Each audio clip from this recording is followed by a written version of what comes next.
পরিযায়ী শ্রমিক বাড়িতে ফিরতে পারবে না। আর এই পরিযায়ী শ্রমিক বাড়িতে ফিরতে পারবে না, এটা পরিকল্পিত চক্রান্ত। এই জন্য বলছি, কেন সবজিওয়ালা বা সাধারণ মানুষের উপরে এত অত্যাচার, আর এই মদের লাইনে পুলিশ একটাও লাঠি চালানো কেন? সরকার বলতে চায়, দেখো টাকা দরকার হলে জলে ফেলে দেবো, টাকার দরকার হলে জ্বালিয়ে দেবো, টাকা দরকার হলে মাটির তলায় পুঁতে রাখবো, টাকা দরকার হলে বিদেশে পাচার করবো, কিন্তু তোদের খেতে দেব না। এই লকডাউনটা একটা ছেলে খেলায় পরিণত হয়েছে। সেখানে কোনো কারোর কথা চিন্তা না করে শুধু বিদেশ থেকে বড় লোকদের আনিয়ে নেওয়ার পর লকডাউন করা হলো। রাজ্য সরকার তো এখন কেন্দ্রীয় সরকারের অনুগত দাসে পরিণত হয়েছে। এসআর ইউনিকম এখানে সহজ কিস্তিতে নামি দামি কোম্পানির মোবাইল সুলভ মূল্যে পাওয়া যায় এবং বিভিন্ন কোম্পানির fridge, mixer machine, AC, LED TV, home theatre ও বিভিন্ন ইলেকট্রনিক দ্রব্য সুলভ মূল্যে বিক্রয় করা হয়। ঠিকানা চিনিপুকুর রোড, কাশীপুর, দক্ষিণ 24 পরগনা। বিস্তারিত জানতে কল করুন 9153200300 নম্বরে। কোনোভাবে বিনামূল্যে সার্ভিসের ব্যবস্থা আছে।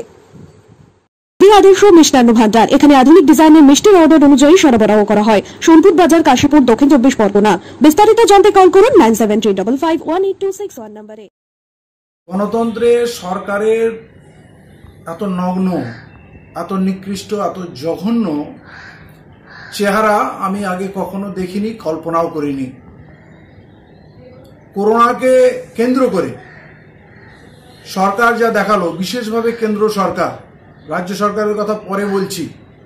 রাজ্য সরকার তো এখন কেন্দ্রীয় সরকারের অনুগত দাসে পরিণত হয়েছে। মাঝে মাঝে কিছু কমেন্টস করে, রাজ্যপালের সঙ্গে চিঠি বিতরণ করে, কিছু বিবৃতি দিয়ে হয়তো দেখাচ্ছে আমরা সেন্ট্রালের বিরোধিতা করছি, কিন্তু প্রকৃতপক্ষে কেন্দ্রীয় সরকারের অনুগত দাসে পরিণত হয়ে রাজ্য সরকার, যেখানে দেশের নাগরিকের স্বার্থ কোথাও কেউ দেখছে না। আমি ভেবে দেখুন, এই লকডাউনটা একটা ছেলে খেলায় পরিণত হয়েছে। মানে যখন বিশ্বব্যাপী করোনা ছড়াচ্ছে, ইউরোপে মানুষ মরছে, অলরেডি ভারতেও এন্ট্রি নিয়েছে এবং হু অলরেডি বলে দিয়েছে এটা বিশ্বব্যাপী ছড়াবে এবং হয়তো কোটি কোটি মানুষকে এরা শেষ করে দিয়ে চলে যাবে। তখনও ভারতবর্ষে উৎসব চলছে। ট্রাম্পকে এনে 100 কোটি টাকা দিয়ে মোটোরা স্টেডিয়ামে 2 ঘন্টা 100 কোটি টাকা খরচ করে দেওয়া হলো এবং সেই সময়ও দিল্লিতে পরিকল্পিত গণহত্যা হলো রাজধানীর হোম মিনিস্ট্রির নাকের ডগায়। এটাকে আপনি কি বলবেন? করোনার বিরুদ্ধে সচেতনতা, করোনার বিরুদ্ধে ফাইট এবং সব কাজ গুছিয়ে 23 তারিখে মধ্যপ্রদেশের সরকার, কংগ্রেসের সরকার ফেলে দিয়ে নিজের সরকার না গড়া পর্যন্ত সরকারের কখনোই মনে হলো না যে এই করোনাটা একটা ফাইট, করোনাটার বিরুদ্ধে ফাইট করতে হবে এবং তার মধ্যে সিরিয়াসনেস দরকার।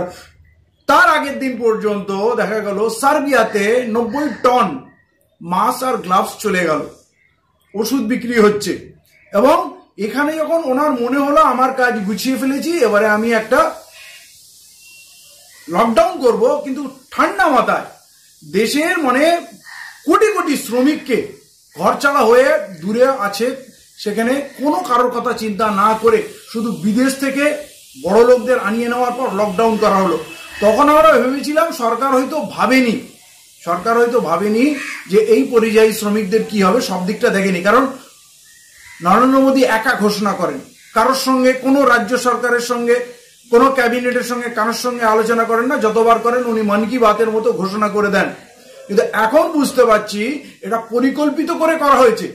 কারণ এই 40 দিনেও বা তার থেকে বেশি দিন হয়ে গেল, কখনো ওদের মনে হলো না যে ওই শ্রমিকগুলোকে তাদের বাড়ি ফেরানোর প্রয়োজন আছে। তারা রাস্তায় পড়ে আছে, না খেয়ে আছে, আধপেটা আছে, কেউ পথ চলতে গিয়ে 50-এর উপরে মানুষ কোলে বাচ্চা নিয়ে 1000 কিলোমিটার যাত্রা করছে, মারা যাচ্ছে। সরকারের এই নিয়ে কোনো মন্তব্য নেই। কখনো থালা বাজানো, কখনো প্রদীপ জ্বালানো, আবার কখনো আকাশ থেকে 689 কোটি টাকা ফুল বৃষ্টি করে দেওয়া। মানে এটা কত অসহ্য, কত ইরিটেটিং। মানে সরকার বলতে চায়, দেখো টাকা দরকার হলে জলে ফেলে দেবো, টাকার দরকার হলে জ্বালিয়ে দেবো, টাকা দরকার হলে মাটির তলায় পুঁতে রাখবো, টাকা দরকার হলে বিদেশে পাচার করবো, কিন্তু তোদের খেতে দেব না। যেখানে দেশের মানুষের কাছে খাবার নেই, পশ্চিমবাংলাতেও নেই। 2 কিলো চাল দিয়ে দিলে একটা মাসে মানুষের পেট ভরে না। তাকে রান্না করার জন্য জ্বালানি চাই, তার একটু শাকসবজি চাই, তার একটু ডাল চাই, শুধু 2 কিলো চাল দিয়ে হাত ছাড়লো। আর 2 কিলো চাল দিয়ে যদি কেউ মহান সাজতে যায়, তাহলে তো নরেন্দ্র মোদীকে বলবো সে আরো অনেক বড় মহান তানু, সে 5 কিলো চাল দিয়েছে। আমি এর মধ্যে যাচ্ছি না, কিন্তু দেশের মানুষের কোনো অধিকারের কথা না ভেবে আপনি ভাবুন, আমরা এই 40-45 দিন লকডাউন কত স্যাক্রিফাইস, পুরো ভারতবর্ষ আমাদের এখন স্তব্ধ করে দিয়েছি। ব্যবসা বাণিজ্য, লেখা পড়া, দোকান পাট, যাত্রা সব আমরা বাড়ির মধ্যে আবদ্ধ হয়েছি কি করোনাকে লড়বো, করোনাকে আটকাবো।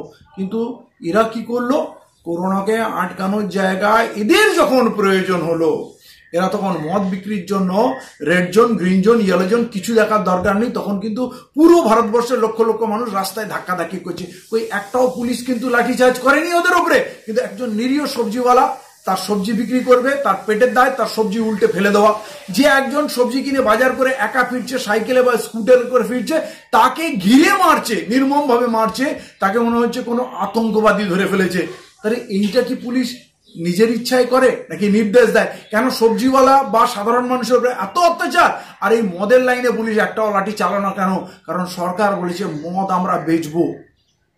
লকডাউনের গোষ্ঠীর পিন্ডি চটকে দিই, সোশ্যাল ডিস্টেন্সিং কোথায় উবে গেল, করোনা ভাইরাস কোথায় উবে গেল।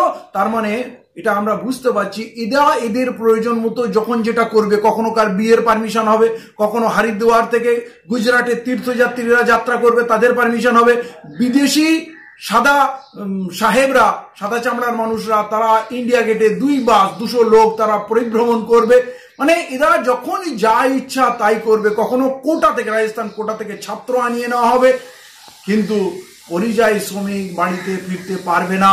আর এই পরিযায়ী শ্রমিক বাড়িতে ফিরতে পারবে না, এটা পরিকল্পিত চক্রান্ত। এই জন্য বলছি, আজকে খবর পেলাম কর্ণাটক গভর্নমেন্ট সমস্ত ট্রেন বাতিল করেছে, কারণ প্রমোটাররা বলছে এরা যদি বাড়ি ফিরে যায় আমাদের ব্যবসা কে চালাবে, আমাদের কাজ কে করবে, এরা বাড়ি ফিরে গেলে আর ফিরবে না। অথচ দেখুন, যেদিন কাজ বন্ধ করলো দূর দূর করে ওদের রাস্তায় তাড়িয়ে দিল, সেদিন বলেনি তোমরা থাকো, সেদিন বলেনি তোমরা খাও, কিন্তু সরকারকে বলছে এরা যে এদেরকে বাড়ি ফেরত পাঠানো যাবে না, এদের ট্রেন ক্যান্সেল করো। এবং কর্ণাটক গভর্নমেন্ট, ইয়েদুরাপ্পার গভর্নমেন্ট ট্রেন ক্যান্সেল করে দিল প্রমোটারের ইন্টারেস্ট দেখার জন্য। তাহলে এই দেশে শ্রমিকদের কি কোনো মূল্য আছে জীবনের? আমি বলছি, লোক দেখানে কিছু ট্রেন যাবে আর আসবে, লক্ষ লক্ষ শ্রমিক ওই শহরগুলোতে ফেসে রাখবে, এদের জোর করে ফাঁসানো হয়েছিল।